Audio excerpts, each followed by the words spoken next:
The champagne glass shattered against the marble floor, and 300 guests fell silent in an instant. Terrence Harrington stood there in his $10,000 tuxedo, his hand still trembling from where he'd thrown it, his face twisted with a disgust so raw it made the air feel poisonous. He stared at Celeste like she was something rotten, something diseased, something that had crawled into his life and poisoned everything he held dear. The woman he'd promised to marry just 24 hours ago now stood before him in his grandmother's white engagement gown, the fabric suddenly feeling like it was strangling her, suffocating her under the weight of 300 judgmental eyes. "You thought I wouldn't find out," he said, his voice cutting through the ballroom like a blade through silk. "You thought you could fool me, fool my family, fool everyone in this room." Celeste reached for him with trembling hands, her voice barely a whisper, as she begged him to listen, to hear her, to see her. But he stepped back like she carried a plague, like her very touch would contaminate him. His mother appeared beside him, diamonds glittering under the chandelier light like weapons, her face arranged in an expression of righteous fury mixed with satisfaction. "Don't you dare touch my son with those lying hands," Diane Harrington announced, her voice carrying across the ballroom with the authority of old money and older cruelty. She pulled out a thick folder, official-looking documents spilling from its edges, and held it up for everyone to see, like a prosecutor presenting evidence to a jury that had already made up its mind.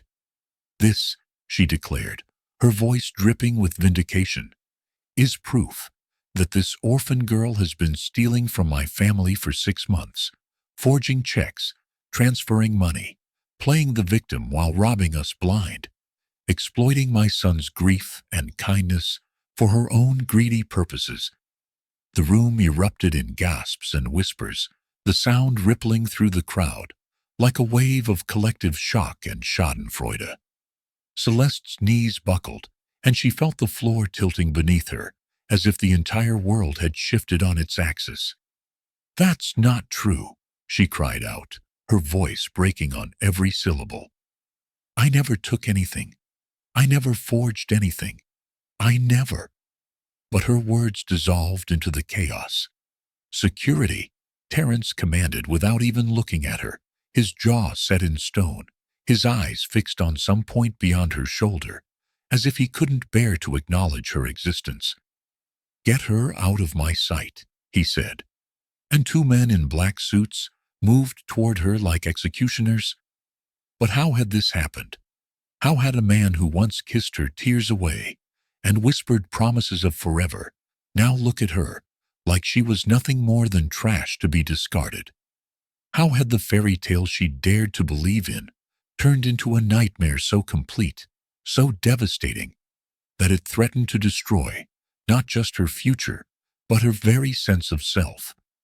The answer lay in going back to where it all began, back to the moment when a billionaire first laid eyes on a poor orphan girl who had nothing but hope and a smile she'd learned to wear like armor. Celeste had grown up in the shadow of Mount Zion Baptist Church, in a group home that smelled perpetually of pine cleaner and boiled vegetables, a place where love was rationed among 15 children, and never quite enough to fill the empty spaces inside. She never knew her parents, never knew what it felt like to hear someone call her baby girl with genuine affection instead of bureaucratic obligation. Miss Ruth, the home director, did her best with limited resources and an endless stream of broken children. But there's only so much one woman can do when the system treats kids like inventory, to be managed, rather than souls to be nurtured. Celeste learned early to make herself useful, to become indispensable in small ways that ensured people noticed her for something other than being unwanted.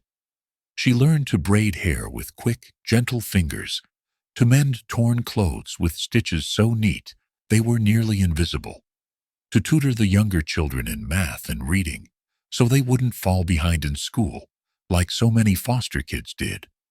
She learned that if she smiled wide enough and long enough, people would forget she was the girl nobody had wanted, the baby abandoned at a hospital, the child who'd cycled through 3 failed placements before landing permanently in the group home.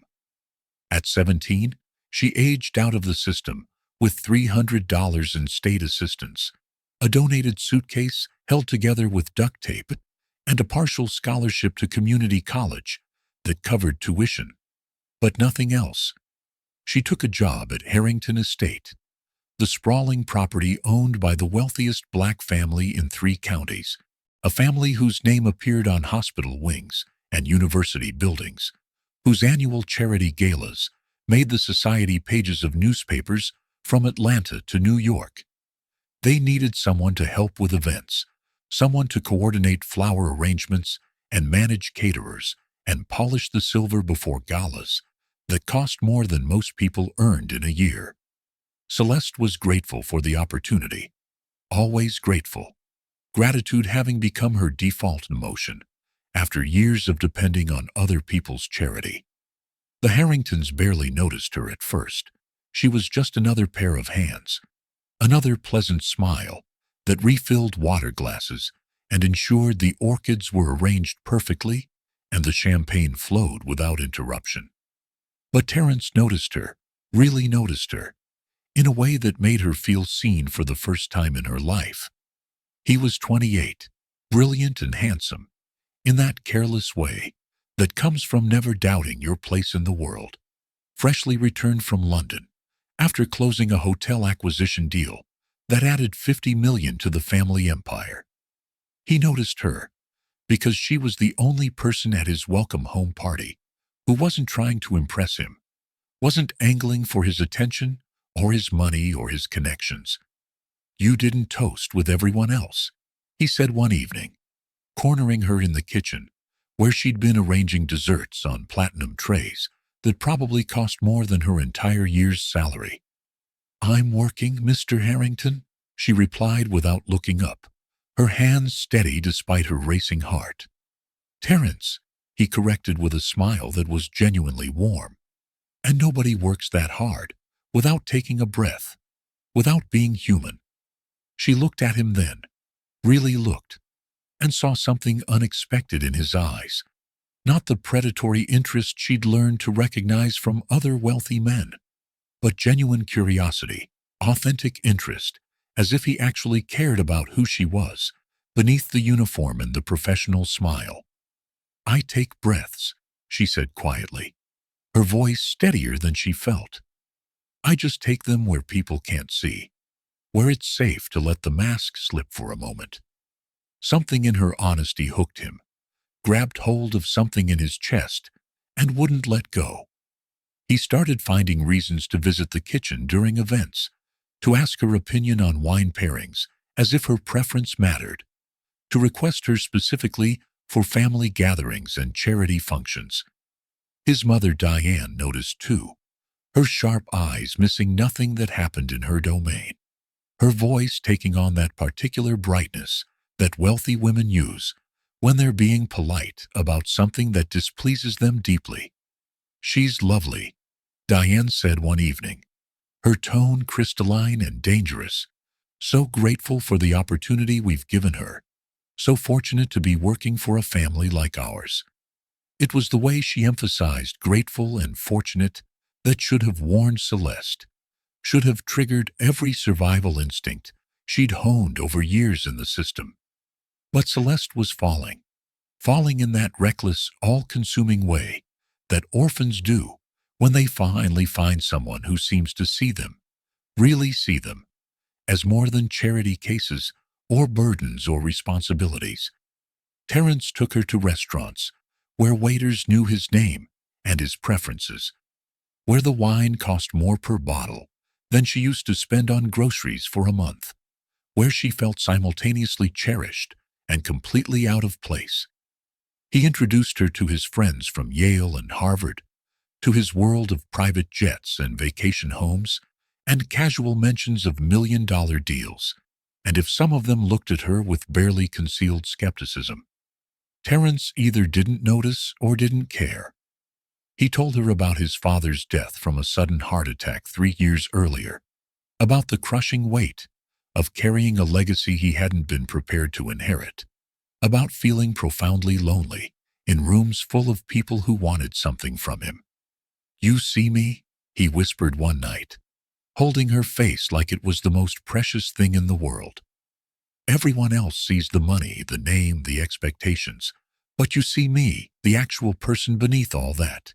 She did see him, saw his vulnerability and his kindness and his genuine desire to be more than just his family's heir, and she believed with her whole heart that he saw her too. 6 months into their relationship, Terrence proposed in the most unexpected and meaningful way possible, not at an expensive restaurant or with a flash mob or from a helicopter, but at the group home where Celeste had grown up. He'd arranged for Miss Ruth to be there, for the current residents to hold flowers, for the common room where Celeste had cried herself to sleep countless nights to be decorated with white roses and candles. He got down on one knee on the worn linoleum floor and said, "You deserve a family. You deserve to be chosen, to be cherished, to have a home that can never be taken away. And I'm asking you to let me be your family, to build something permanent together." She said yes, through tears that wouldn't stop flowing. Yes to the ring. Yes to the future. Yes to the intoxicating possibility that maybe, finally, after a lifetime of being unwanted, she was enough. But there were signs she missed, small cracks in the foundation she was too in love and too desperate to notice. Diane's comments at family dinners carried barbs wrapped in silk, suggestions that Celeste might want to avoid mentioning her background at social events, gentle corrections about which fork to use or how to address certain guests, reminders disguised as helpful advice that she didn't quite belong. Terrence's cousin Brianna made her contempt less subtle, whispering to friends at family barbecues just loudly enough for Celeste to overhear, asking how Terrence could seriously marry down like this, questioning whether someone from her background could possibly understand their world. The family lawyer, Mr. Preston, watched Celeste with eyes that calculated and measured and judged, his expression suggesting he was running numbers and finding her value wanting.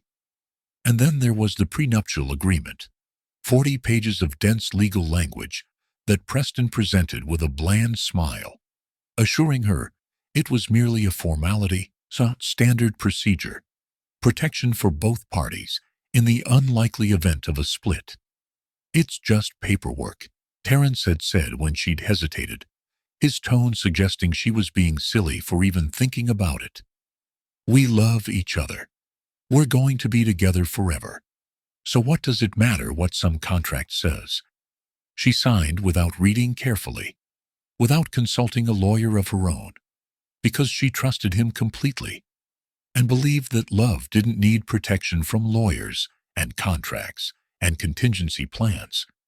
The engagement party was supposed to be her fairy tale, her Cinderella moment, the night when her transformation from orphan to beloved wife would be celebrated and confirmed before 300 witnesses.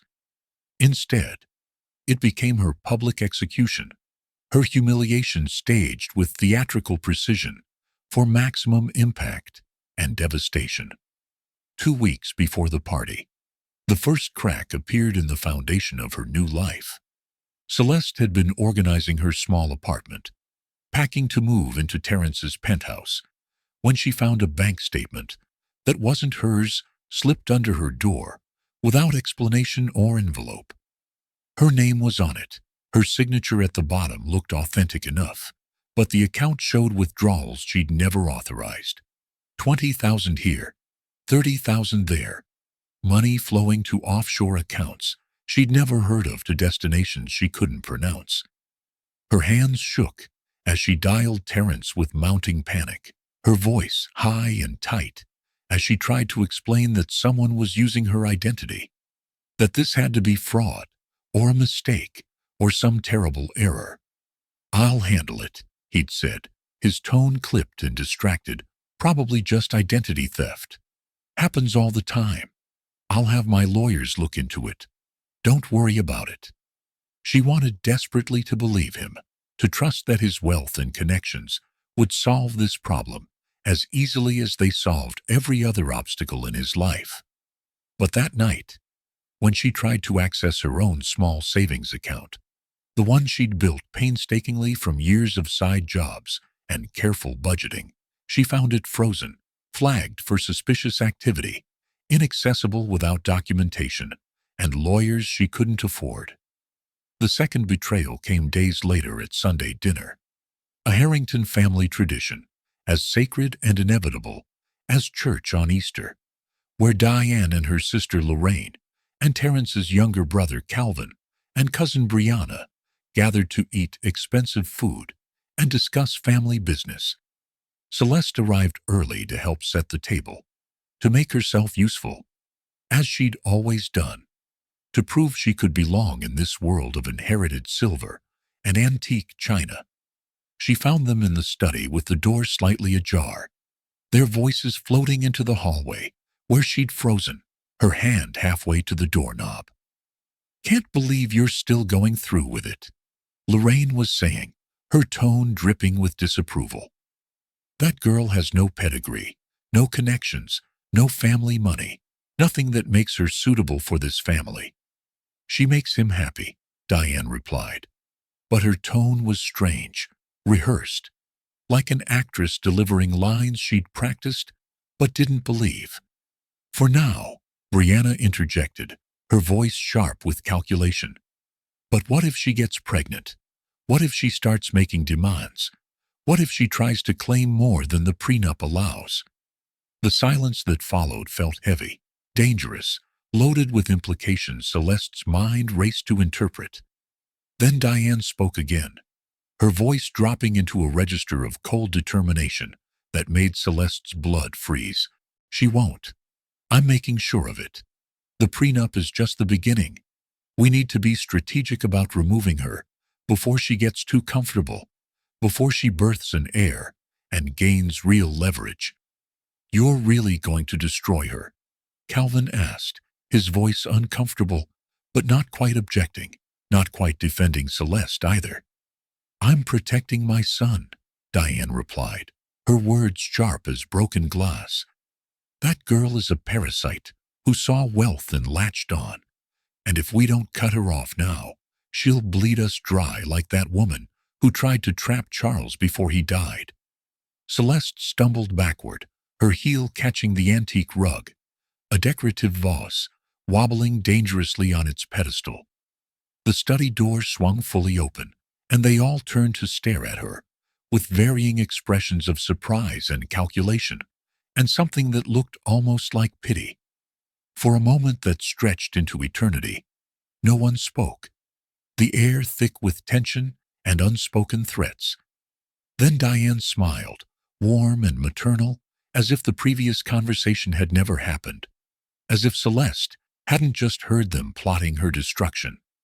"Celeste, darling, we didn't hear you come in. Come sit down.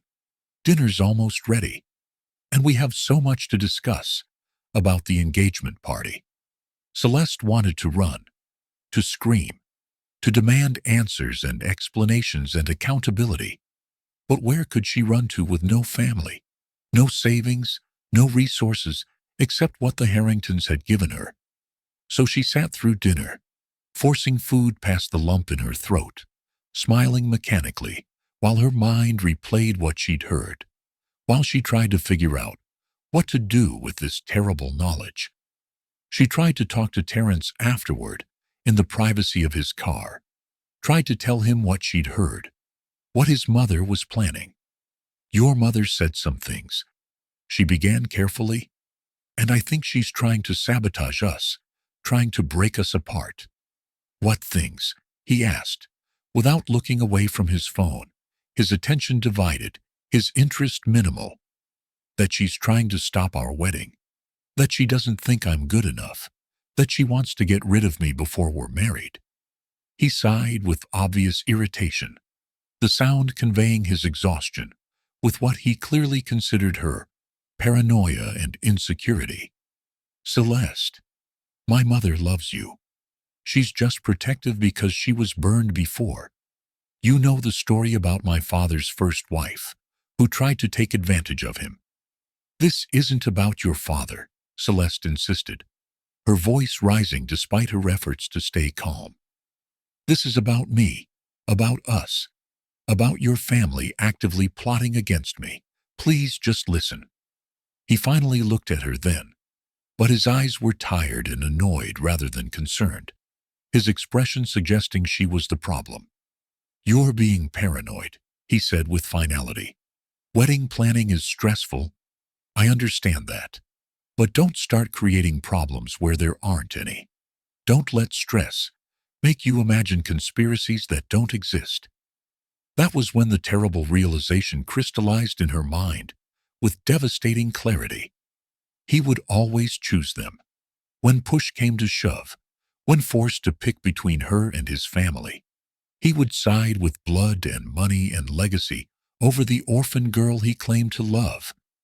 The third betrayal came from the community itself, from the people Celeste had considered her bedrock, her foundation, her emotional home, when she had no physical one.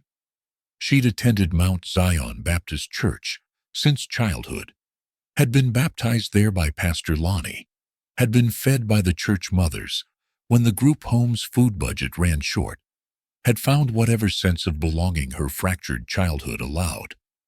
But after the engagement announcement appeared in the newspaper's society pages, after Celeste went from invisible orphan to billionaire's fiancé, the church's warmth cooled into something else entirely.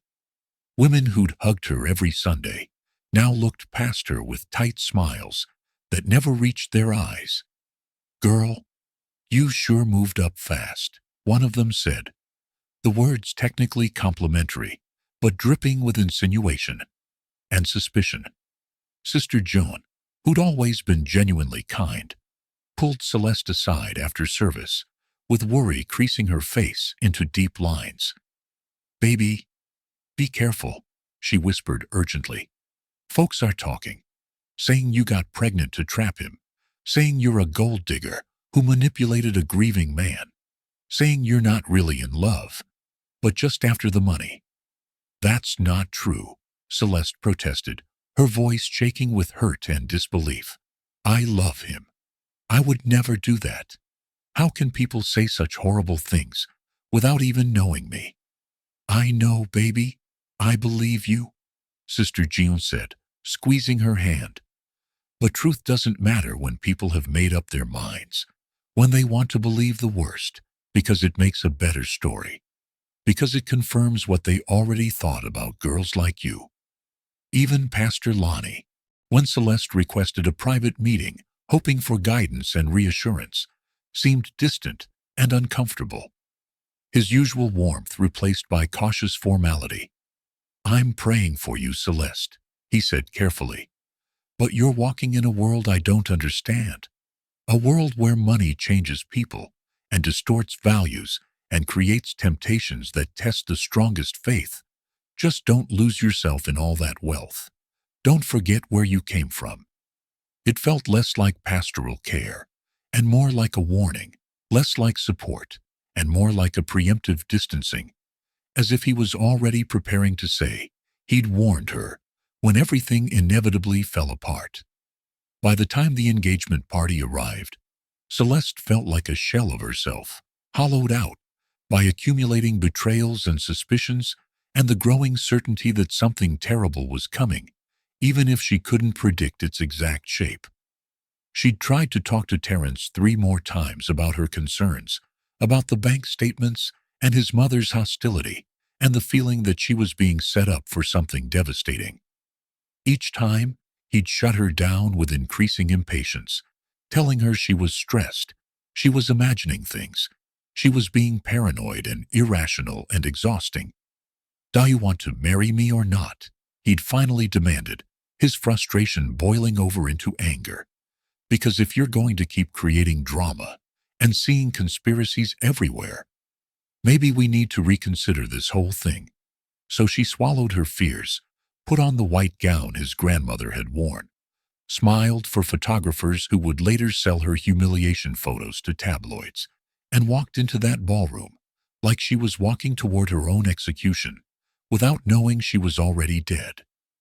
That's when the champagne glass shattered. When Diane pulled out her folder of manufactured evidence, when the trap that had been carefully constructed over months finally sprang shut with devastating precision. The folder contained bank statements that looked authentic, forged signatures that matched Celeste's handwriting with uncanny accuracy, photographs of her at the estate time-stamped to correspond with supposed thefts, a paper trail so elaborate and airtight that no one would believe her protestations of innocence. "You used my son's love against him," Diane announced to the room, her voice ringing with righteous fury and maternal protection. "You manipulated a grieving man who lost his father. You played the tragic orphan to gain sympathy and access. And all along, you were systematically stealing from this family." Celeste tried to defend herself, her voice rising in desperate denial. "I never took anything. I never forged anything. This is all lies." But her words disappeared into the chaos of gasps and whispers and collective judgment. "Then, explain this," Diane demanded, thrusting forward a check for $50,000, made out to Celeste, bearing her signature, deposited into an offshore account Celeste had supposedly opened months earlier. The check looked absolutely real. The signature was perfect. The documentation was flawless, because it had been created by professionals hired specifically to destroy her. "That's not my signature," Celeste screamed, her composure completely shattered. "I've never seen that check before in my life. I don't have any offshore accounts. This is a setup. Please, somebody believe me." "Then whose signature is it?" Terrence demanded, his voice cold and hard, and utterly convinced of her guilt, his face a mask of betrayal and disgust. She turned to him with hands outstretched in supplication, desperate for him to see the truth, to recognize the woman he claimed to love beneath the accusations. "Terrence, you know me. You know my heart. You know I would never betray you like this. Please just listen to me. Please believe me." "I thought I knew you," he said, each word deliberate and cutting. "But I was wrong. I was a fool. You played me perfectly." Security grabbed her arms before she could respond, their grips professional and impersonal, as they began dragging her toward the exit. The crowd watched in fascinated silence, some faces showing pity, but most showing satisfaction. The kind of schadenfreude that comes from watching someone who rose too high fall spectacularly low. As they hauled her through the ballroom, past the ice sculptures and flower arrangements she'd helped design, Celeste caught sight of Mr. Preston, the family lawyer, standing in the shadows. He was smiling, a small, satisfied smirk that told her everything she needed to know.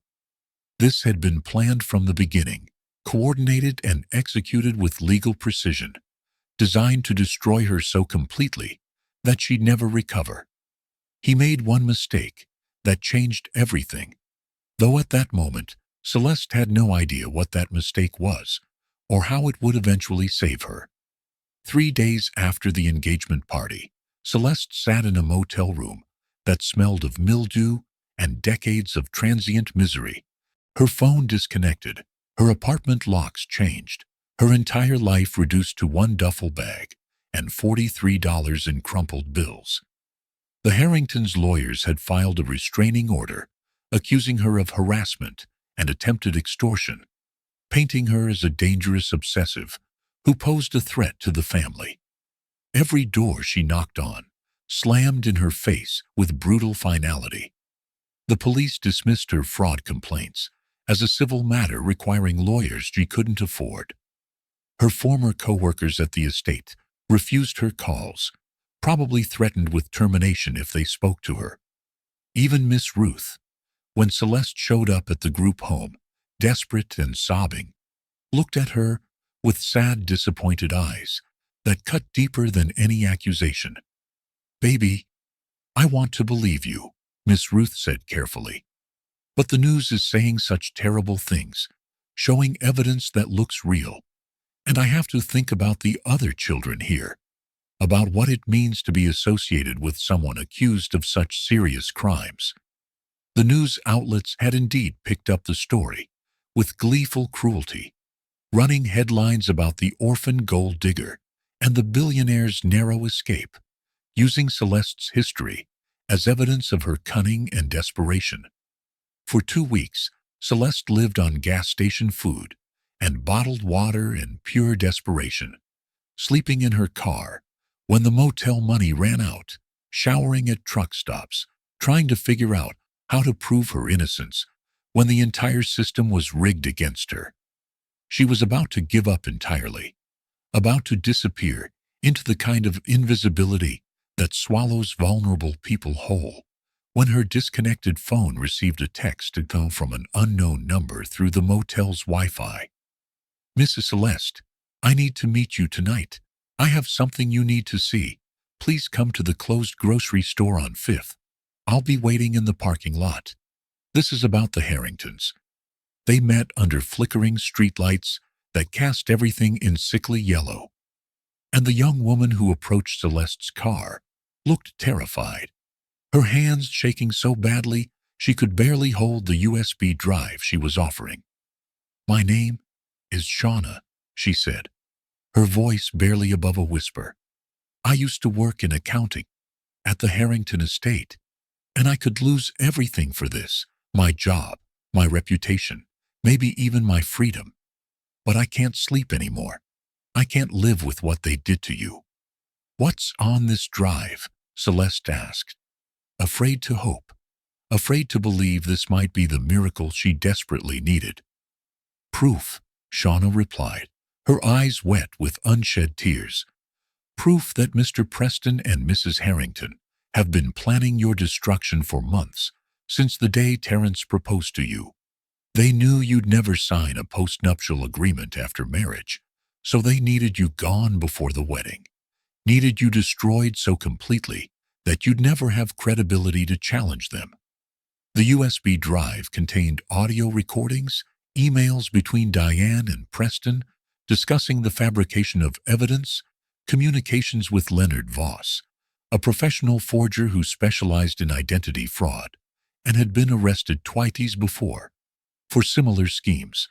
There were bank records showing payments from Harrington family accounts to Voss, time-stamped and detailed, impossible to explain away as anything innocent. Shauna also revealed that Diane had done this before, 3 years earlier, to a teacher named Jasmine, who'd fallen in love with Terrence, who'd been destroyed by accusations of leaking family secrets to the press, whose life had been ruined so thoroughly that she'd moved out of state to escape the stigma. "Why are you telling me this?" Celeste asked, studying the young woman's face for signs of a trap. Another layer of cruelty designed to give her hope before crushing her completely. "Because they did the same thing to my mother 10 years ago," Shauna said, her voice breaking. "She worked for the Harringtons as a housekeeper. They accused her of stealing jewelry when she found out about some financial impropriety. They destroyed her reputation so completely that she couldn't get another job. She died believing everyone thought she was a thief, and I can't let that happen to someone else. I can't carry that guilt."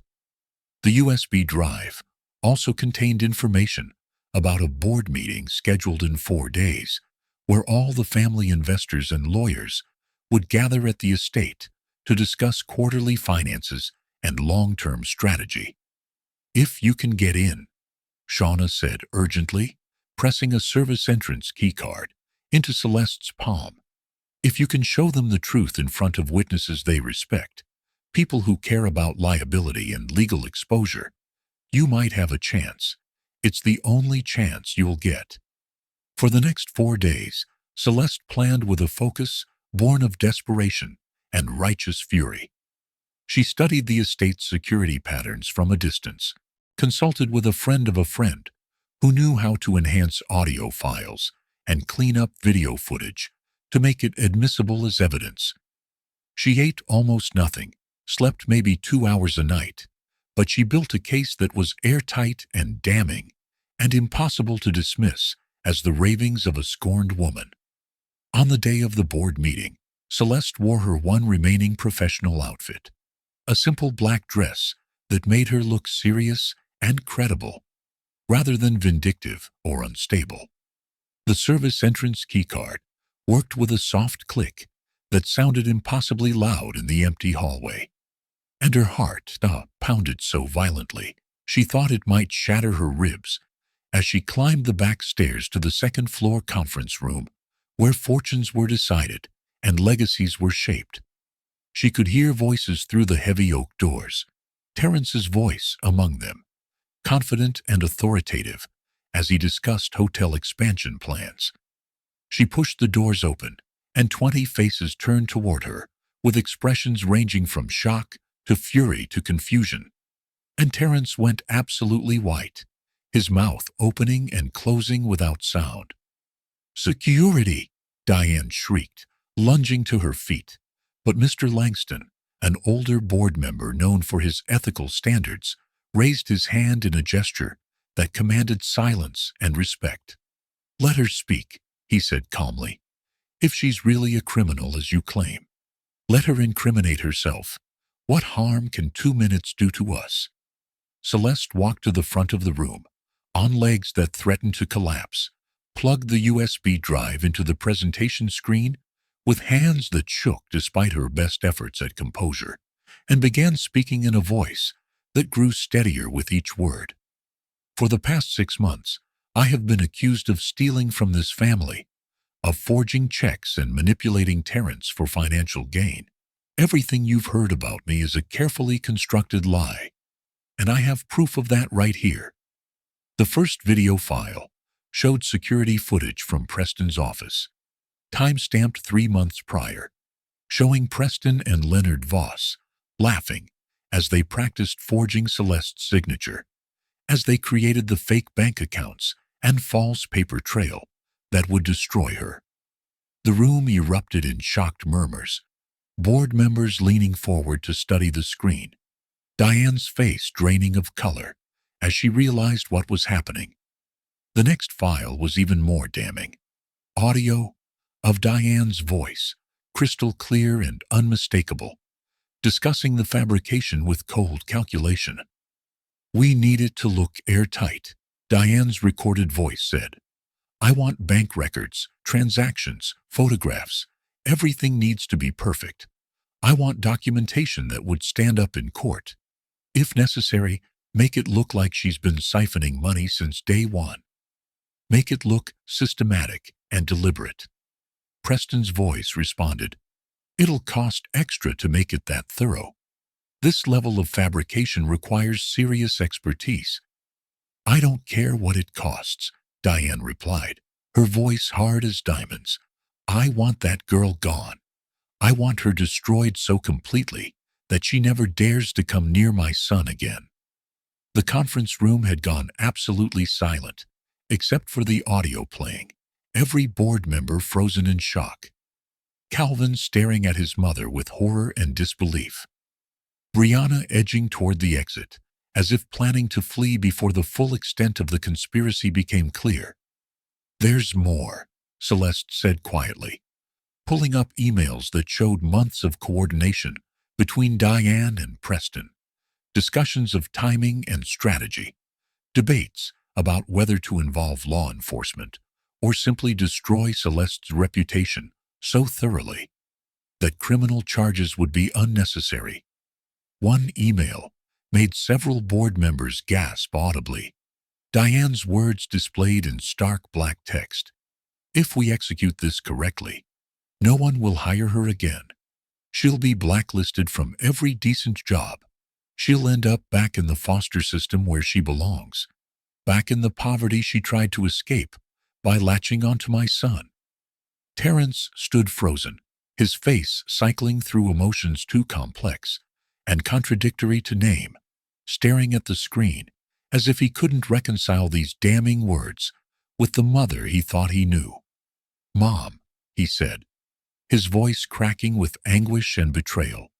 "Is this real? Did you really do this? Did you destroy an innocent woman to manipulate me?" Diane said nothing, her mask of righteous fury finally cracking, to reveal something uglier underneath, something desperate and vicious and utterly convinced of its own righteousness. "Answer me," Terrence roared, slamming his fist on the polished table hard enough to make everyone jump. "I was protecting you," Diane finally screamed back, the words tearing out of her like a confession under torture. "She was using you. She was exactly like that woman who tried to trap your father. I did what any mother would do to protect her child from a predator. She was innocent," Terrence shouted, his voice breaking completely. "She loved me. She never asked me for anything. She never tried to take anything. And you destroyed her because of your own paranoia and prejudice." "I did what was necessary," Diane insisted, but her voice had lost its conviction, had taken on a shrill defensive quality that only confirmed her guilt to everyone listening. Mr. Langston stood slowly, his face carved from granite, his voice carrying the weight of decades in business and zero tolerance for this level of misconduct. "Mrs. Harrington, Mr. Preston, you are both removed from your positions effective immediately. The board will be conducting a full investigation, and if these allegations are proven, and they certainly appear to be legitimate, we will be pressing criminal charges for fraud, conspiracy, and defamation." "You can't do this," Diane started, but Langston cut her off with a look that could freeze fire. "We can, we will, and we should have done it years ago apparently. This organization has a reputation to protect, and we will not be complicit in criminal conspiracy regardless of who the perpetrators are." He turned to Celeste with an expression of profound regret and respect. "Miss, I apologize on behalf of this family and this board. What was done to you is unconscionable and illegal. We will be making full restitution and cooperating with any legal action you choose to pursue." Celeste felt her knees weaken with relief and exhaustion, and the overwhelming realization that she'd actually done it. She'd proven her innocence. She'd exposed the conspiracy. She'd won. But the victory felt hollow and bitter when she turned to face Terrence, when she saw the devastation in his eyes, and remembered how easily he'd believed the worst of her, how quickly he'd thrown her away when his family demanded it. "You want to know the worst part," she said softly, her voice cutting through the chaos in the room. "It wasn't your mother's lies that destroyed me. It wasn't the forged documents or the public humiliation or the weeks I spent homeless and terrified. It was your belief in them. It was how quickly you decided I was capable of betraying you, how little faith you had in who I actually am."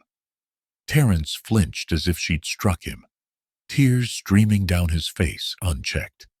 "Celeste, I'm so sorry," he said desperately. "I was wrong. I failed you in every possible way. Please let me make this right. Please give me a chance to fix this." "Sorry doesn't give me back the last 3 weeks," she replied, her voice steady despite the tears burning behind her eyes. "Sorry doesn't undo the damage, doesn't restore what was broken, doesn't change the fundamental truth that you believed I was a thief and a liar with barely any evidence." "I'll do whatever it takes," Terrence insisted, moving toward her.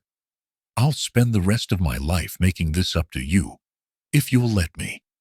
She stopped him with a raised hand, her expression sad but resolute, filled with the kind of clarity that comes from surviving betrayal and emerging on the other side, forever changed.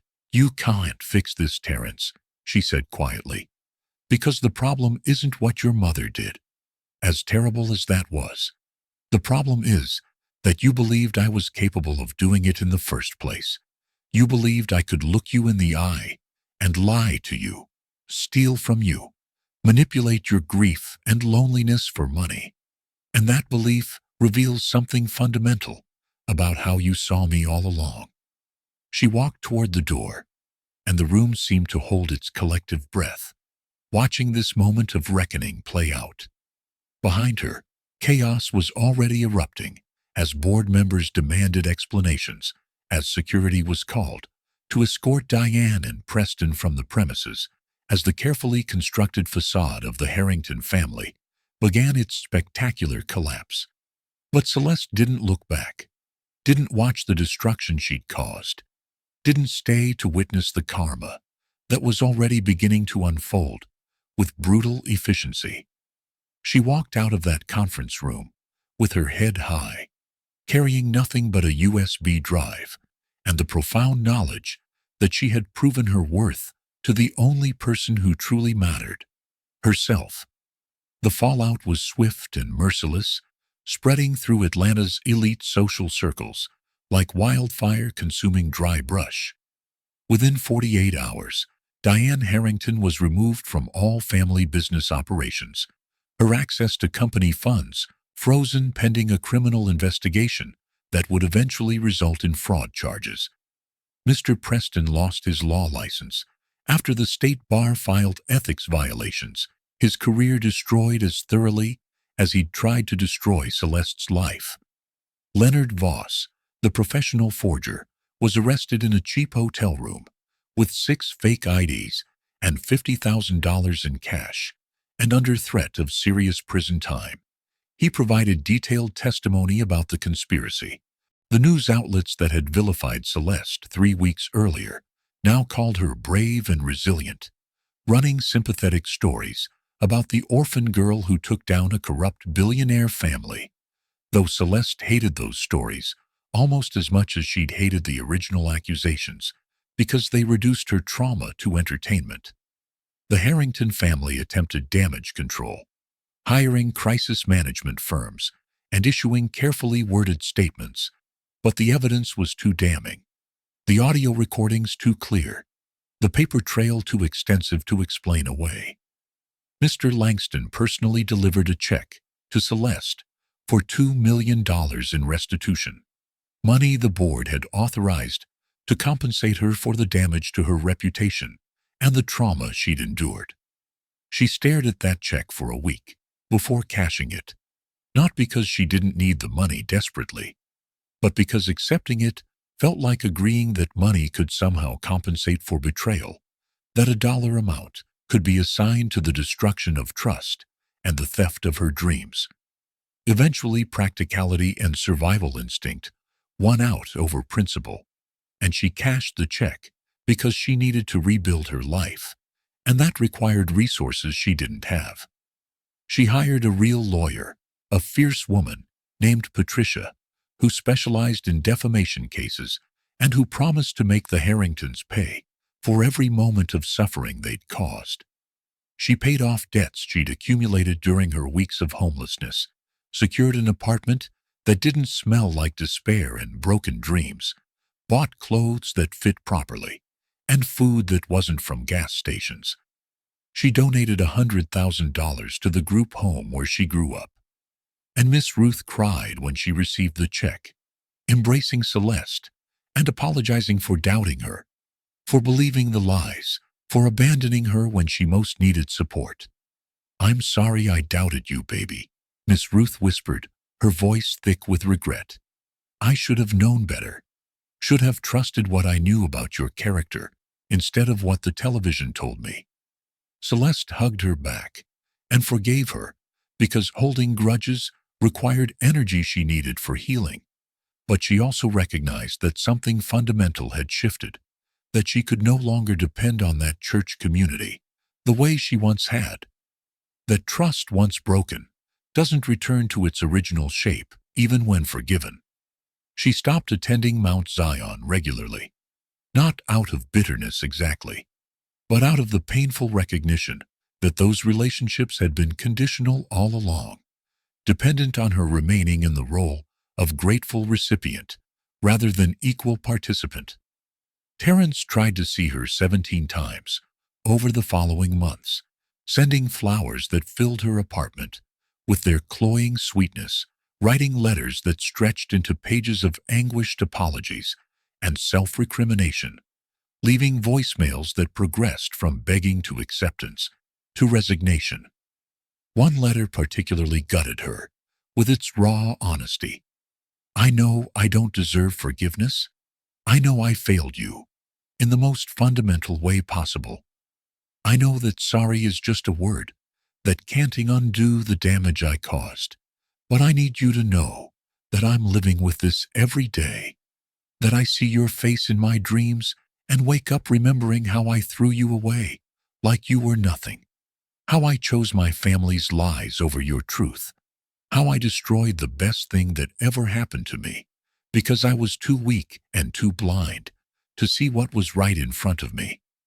She read every letter carefully, sometimes crying over the words, sometimes feeling nothing at all, except a distant sadness for what might have been in another universe, where people loved better and trusted deeper.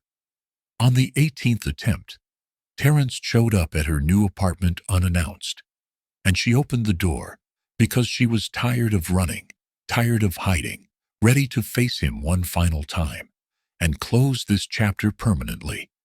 He looked terrible, visibly thinner, with dark circles under his eyes that spoke of sleepless nights and relentless guilt, looking like a man who'd lost everything that mattered and was still discovering new depths of loss. "I know you don't want to see me," he said quietly, his voice hoarse and defeated.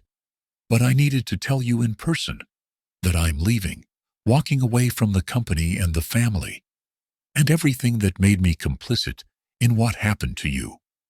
"Where will you go?" Celeste asked, leaning against the doorframe, her arms crossed protectively over her chest, not because she cared about his future, but because the question seemed to require asking. "I don't know yet," he admitted, his eyes red-rimmed and hollow. "Somewhere I can figure out who I am, without the money and the name and the expectations. Somewhere I can try to become someone worthy of the second chance I'll never get with you. Someone who would have fought for you, instead of believing lies." For a moment she almost softened, almost reached for him, almost offered comfort to this broken man who'd once made her feel cherished and seen. Almost. "I hope you find what you're looking for, Terrence," she said finally, her voice gentle but firm. "I really do hope you become the person you think you should have been. But you need to do that for yourself, not for me, not to earn forgiveness that I may never be able to give." "Do you think you'll ever forgive me?" he asked, the question barely audible, loaded with hope he knew was probably futile. She considered it honestly, really thought about it, rather than offering easy platitudes or false comfort. "Maybe one day," she said slowly, "when enough time has passed and enough healing has happened, maybe I'll be able to look back on this without pain. But that day isn't today, and it won't be tomorrow. And you can't wait around hoping for it, because that's not fair to either of us." He nodded, tears streaming down his face unchecked, looking like a man who'd finally accepted the full weight of his failures. "I loved you," he whispered, his voice breaking completely. "I want you to know that even though I failed you, even though I proved unworthy of that love, it was real. What I felt was real." "I know," she replied softly. "And that's what makes it hurt so much, because love without trust is just a word, just an emotion that can't survive reality, just a feeling that crumbles when tested." He left then, walking away down the hallway with slumped shoulders and a defeated stride, and she watched him go while feeling something in her chest, unclenching, not healing exactly, not yet, but releasing, letting go of the weight she'd been carrying. Diane Harrington's downfall was spectacular and public. The kind of fall from grace that wealthy people fear most because it strips away not just money, but social standing and respect. She was formally charged with conspiracy to commit fraud, forgery, and defamation, and while her expensive lawyers negotiated a plea deal that spared her serious prison time, she still served 18 months in a minimum security facility that felt like exile from the only world she'd ever known. But the real punishment was social annihilation, the way former friends crossed the street to avoid her, the way charity boards removed her name from buildings and programs, the way invitations stopped coming and phone calls went unreturned. Her sister Lorraine, who'd been complicit in the conspiracy, lost her position at the family foundation and faced her own criminal charges for obstruction of justice.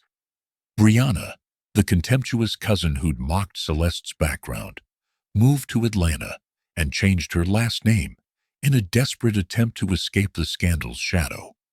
But the internet doesn't forget, and social media made sure everyone knew exactly who she was and what role she'd played. The Harrington business empire didn't collapse entirely, but it was permanently stained, its reputation tarnished in ways that cost them contracts and partnerships and the kind of social capital that money can't buy. Celeste rebuilt her life, methodically and deliberately, making choices based on what she needed rather than what others expected, creating a foundation that couldn't be shaken by betrayal or circumstance. She went back to school and finished her degree in social work, driven by a desire to help others navigate systems designed to chew up vulnerable people. She started working at a nonprofit organization dedicated to helping former foster youth transition to independent adulthood, using her own experience and her settlement money to create programs that actually worked rather than just looking good in grant applications. She bought a small house, nothing extravagant or impressive, just a space that was entirely hers, with a mortgage in her name and keys that no one could take away.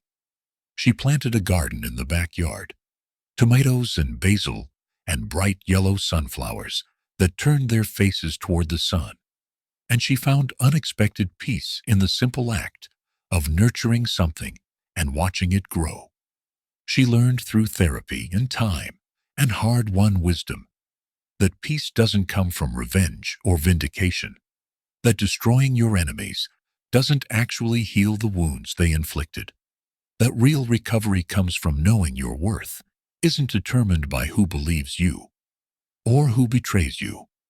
1 year after the engagement party that destroyed her old life, Celeste received an unexpected letter from Jasmine, the woman who'd been destroyed by the Harringtons 3 years before her, whose story Shauna had mentioned during their parking lot meeting. "I saw the news about what you did," Jasmine wrote, her handwriting shaky with emotion. "And I wanted to reach out sooner, but I was afraid of reopening wounds that had barely started to heal, afraid of being associated with the Harringtons, even tangentially. But then I realized you did what I couldn't. You fought back and won and exposed them.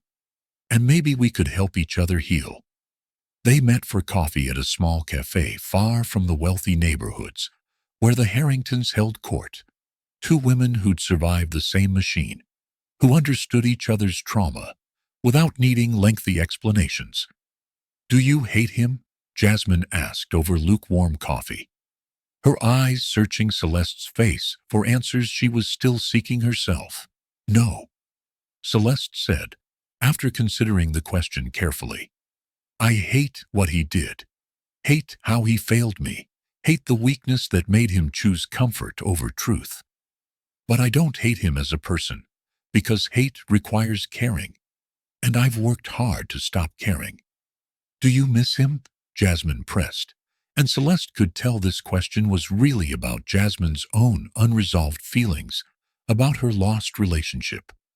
"Sometimes I miss who I thought he was," Celeste admitted honestly.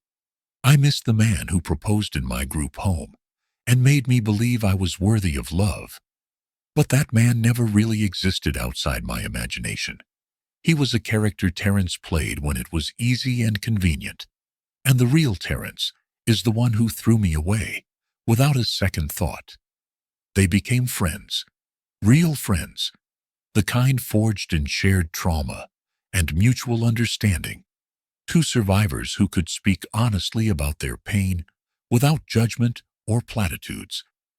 2 years after the betrayal, Celeste met someone new.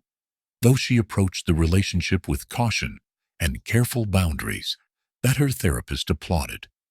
His name was Marcus. He taught literature at the community college, and he knew her story because everyone in Atlanta knew her story by then. But he didn't treat her like she was broken or fragile or defined by what had happened.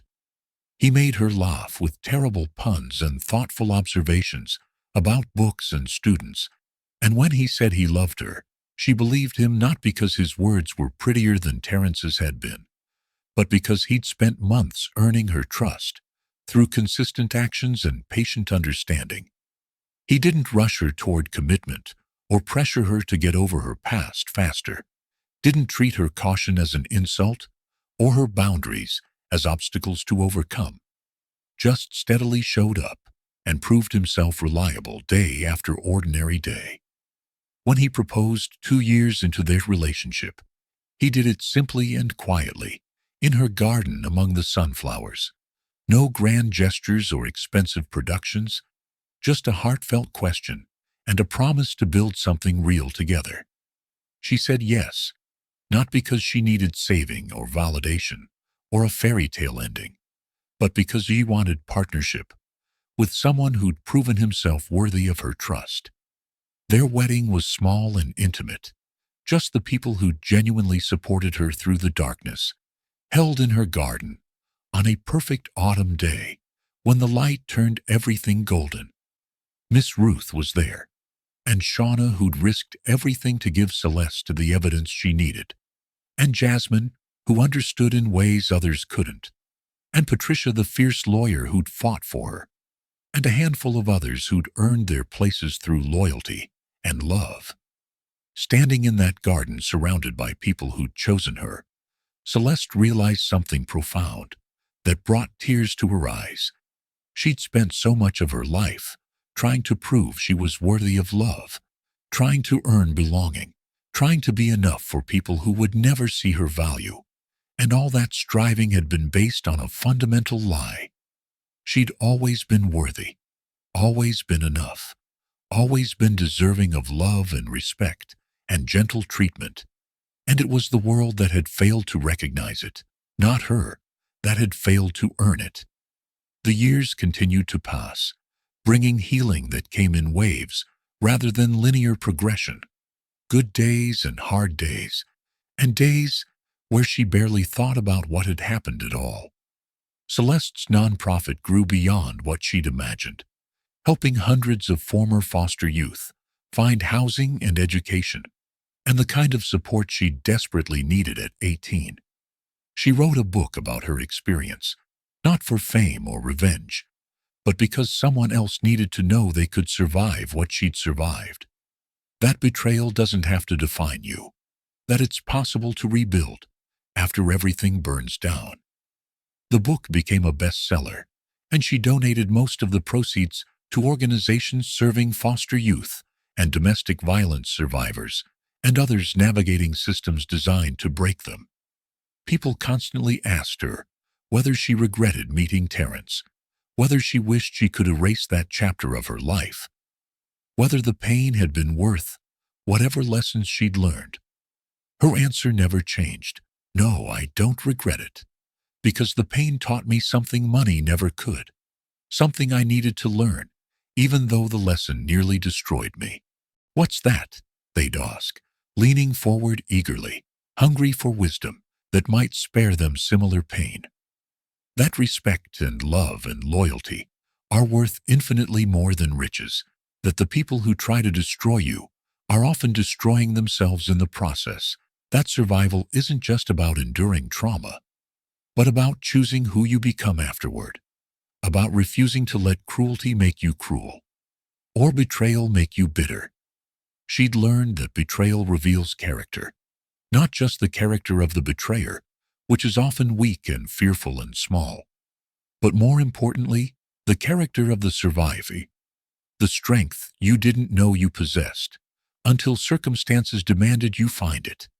And survival, she discovered through hard experience and harder choices, wasn't just about making it through another day, or outlasting your enemies, or even achieving vindication. It was about consciously deciding who you'd be after the fire. Whether you'd let trauma define you or refine you. Whether you'd build walls or boundaries. Whether you'd close your heart or guard it more carefully. She chose kindness over bitterness, boundaries over walls, careful trust over cynical isolation. And in those choices, she found a freedom that money could never have purchased. The Harrington name gradually faded from her daily thoughts, becoming a historical footnote rather than an open wound, something that shaped her past but didn't control her future. She heard occasionally through the grapevine that Terrence had indeed left the family business, that he'd moved to Colorado and was working at a nonprofit serving homeless youth, that he'd sold his shares in the company and was living modestly by choice rather than necessity. She hoped distantly that he'd found whatever redemption he was seeking, hoped he'd learned the lessons his weakness had cost both of them, hoped he was becoming someone who would fight for the next vulnerable person instead of abandoning them. But her healing wasn't tied to his transformation, didn't require him to become better, or apologize more eloquently, or suffer proportionally to the pain he'd caused, because she'd learned that waiting for others to change before you can heal gives them power over your recovery that they don't deserve. Her peace came from internal work, from therapy and time, and the conscious choice to build a life that reflected her values rather than others' expectations, from surrounding herself with people who'd earned trust rather than demanding it, from knowing her worth wasn't determined by who believed her or who betrayed her. On her 5th wedding anniversary, standing in her garden that had grown more beautiful with each passing year, Celeste felt something she hadn't felt since childhood. Contentment, deep and abiding, and independent of external circumstances. She was enough, had always been enough, and anyone who couldn't see that had revealed their own limitations rather than hers. Never let someone's inability to see your value diminish your light, she thought, watching Marcus play with their foster daughter in the garden, watching the child laugh without fear or reservation, knowing they were giving this girl what Celeste had never received, unconditional love and unwavering stability. Never let betrayal convince you that trust is foolish, or that love requires you to shrink yourself, or that opening your heart again means you're weak or naive. The right love, the real love, the love worth having will see all of you, the damaged parts and the strong parts and the parts still healing, and choose you anyway, not despite your history, but understanding it's part of what made you who you are. Celeste had learned that lesson in the cruelest possible way, through public humiliation and manufactured evidence, and the devastating realization that the man she'd trusted completely had never really known her at all. But she'd learned it, integrated it, let it transform her into someone stronger and wiser and more careful about where she placed her trust. And in learning it, she discovered that the fairy tale she'd been chasing was the wrong story all along, that happily ever after doesn't come from someone else choosing you. It comes from you choosing yourself every single day, from building a life that honors your worth, regardless of who recognizes it. That was the lesson she hoped others would take from her story, the wisdom earned through suffering that might spare someone else similar pain. Because at the end of every story, after the betrayal and the vindication, and the karma and the rebuilding, what matters most is this simple truth. We all deserve to be chosen, not for what we have or what we can provide, or how we make others look, but for who we are, flawed and human and worthy of love. And if someone can't see that, if they're willing to believe lies over truth, if they choose comfort over character, if they abandon you when circumstances get difficult, then they were never meant to be yours in the first place. And their departure, however painful, is actually a gift that clears space for people who will love you correctly. Celeste learned that, lived that, became that truth incarnate, and in doing so, transformed from a woman destroyed by betrayal into a woman defined by her resilience and her refusal to let cruelty corrupt her kindness. She hoped that whoever was listening, whoever needed to hear this story, at whatever point in their own journey, would hear that message clearly. You are enough, you were always enough, and anyone who treats you otherwise is revealing their own poverty of spirit rather than your lack of worth. Hold on to that truth when the world tries to convince you otherwise, when people you trust betray you, when systems designed to protect you fail you, when love proves conditional and loyalty proves rare. Hold on to your worth like a candle in darkness, and eventually, if you protect it carefully enough, you'll find others whose light matches yours, whose love doesn't require you to diminish yourself, whose presence adds to rather than subtracts from who you are. That was the wisdom Celeste carried forward, the hard-won understanding she offered freely to others, still fighting battles she'd already survived. And in sharing it, she found the final piece of her healing. Purpose born from pain, meaning extracted from trauma, the transformation of her suffering into something that might spare others similar wounds, or at least help them survive their own. If this story touched you, if it resonated with your own experiences of betrayal or vindication, or the slow, hard work of rebuilding after everything falls apart, then please know you're not alone in this struggle, that others have walked this path before you and emerged on the other side, forever changed, but not forever broken. Your story matters, your survival matters, your choice to keep going, despite everything matters more than you probably realize in this moment. And your worth, that fundamental, unshakable truth of your value as a human being, exists independent of who recognizes it, or who denies it, or who tries to destroy it for their own purposes. Remember that always. Remember that when the voices of doubt grow loud. Remember that when betrayal makes you question everything you thought you knew. Remember that Celeste survived, thrived, transformed her pain into purpose, and so can you. One day at a time, one choice at a time, one moment of choosing yourself over the people who failed to choose you. That's the message, that's the lesson, that's the hope this story offers to anyone who needs it.